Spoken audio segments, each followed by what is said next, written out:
Hi guys, இந்த வீடியோவில் என்ன பார்க்க போகிறோன்னா, நம்மளுடைய ஆடு குட்டி போட்டிருக்கு. போன நேற்று 2 குட்டி போட்டாங்க.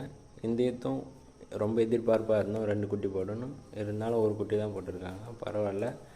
ஏன்னா 2 குட்டி போட்டு அது வளர்க்குறதுக்கும் ஒரு குட்டி போட்டு வளர்க்குறதுக்கும் ரொம்ப வித்தியாசம் இருக்குது. 2 குட்டி வளர ஃபீடுக்கு ஒரே குட்டி வளர்ந்துடும். எப்படின்னு பார்த்தீங்கன்னா 2 குட்டிக்கும் பால் பற்றாமல் போகிறதுக்கு வாய்ப்பு இருக்குது. இதே ஒரு குட்டி போச்சுன்னா ஃபுல்லாக பால் குடிச்சிட்டு டக்குன்னு வந்துடும். நம்ம 2 குட்டி வைக்கிற காசை ஒரு குட்டிலே எடுத்துடலாம்.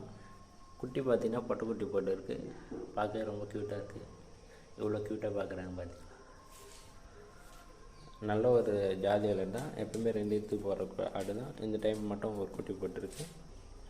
இந்த விளையாடும் பார்த்தீங்கன்னா ஒரு குட்டி தான் போட்டிருக்கு. மேக்ஸிமம் இந்த டைமில் மழை பெஞ்சு ஏரியாலாம் ரொம்பிட்டு இருக்குது. தீனி காரணத்தினால தான் ஒரு குட்டி போட்டிருக்குன்னு நினைக்கிறேன். உங்களுக்கு எதனா தெரிஞ்சால் மறக்காமல் கமெண்ட் பாக்ஸில் கமெண்ட் பண்ணுங்கள். இந்த குட்டி பார்த்தீங்கன்னா கடா குட்டி பார்த்தீங்கன்னா நல்லா க்ரோத்தாக இருக்குது.